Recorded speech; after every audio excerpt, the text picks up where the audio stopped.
Hi, welcome to Nandan ఫిన్కార్. ఈరోజు మన concept business loan.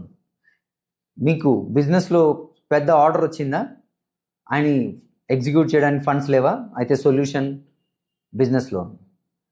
Working capital shortage ఉందా? అయితే సొల్యూషన్ బిజినెస్ లోన్. మరి ఏ తరహమైన వ్యాపార సంబంధిత అవసరాలకు business loan is the best solution.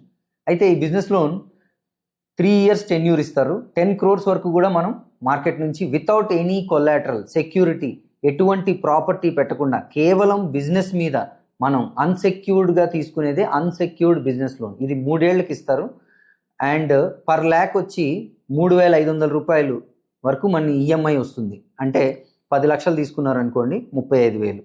అలాగా మీరు 3,500 నుంచి 3,600 వరకు రేట్ ఆఫ్ ఇంట్రెస్ట్ ఒక్కొక్క బ్యాంకు డిఫరింగ్ ఉంటుంది. అండ్ ఇది దీనికి కావాల్సిన ముఖ్యమైన డాక్యుమెంట్లు ఏంటంటే, మీ sales 50 lakhs above turnover ఉండాలి, income tax returns last 2 years ఉండాలి, మరియు జిఎస్టీ ఫైలింగ్ చేస్తూ ఉండాలి. ఇవి మెయిన్ క్రిటికల్ థింగ్స్. ప్లస్ మీ టర్న్ ఓవర్ అంతా కూడా బ్యాంకులో క్రియేట్ అవుతూ ఉండాలి.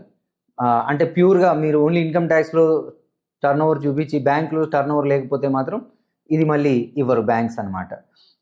ఇది మళ్ళీ ఎవరెవరికి ఇవ్వరు, ఎందుకంటే ఇది అన్సెక్యూర్డ్. కాబట్టి మీరు అందరూ గుర్తుపెట్టుకోవాల్సింది ఏంటంటే, అన్సెక్యూర్డ్ బిజినెస్ లోన్ అవ్వడం వల్ల బ్యాంక్స్ క్షుణ్ణంగా చూస్తాయి. ముఖ్యంగా సిబిల్ రీపేమెంట్స్, ఎగ్జిస్టింగ్ లోన్స్ మీ ఏవైతే ఉన్నాయో వాటి రీపేమెంట్స్ నీట్గా ఉండాలి. సేల్స్ 50 లక్షల కంటే ఎక్కువే ఉండాలి. మరియు రియల్ ఎస్టేట్ కానీ తదితర రంగాలకి కూడా అన్సెక్యూర్డ్ బిజినెస్ లోన్స్ ఇవ్వడం జరగదు. ప్లస్ జిఎస్టీ లేని బిజినెస్లకు కూడా అన్సెక్యూర్డ్ బిజినెస్ లోన్ ఇవ్వలేము. ఫర్దర్ డీటెయిల్స్ కోసం ఈ కాంటాక్ట్ నెంబర్ని కాల్ చేయండి.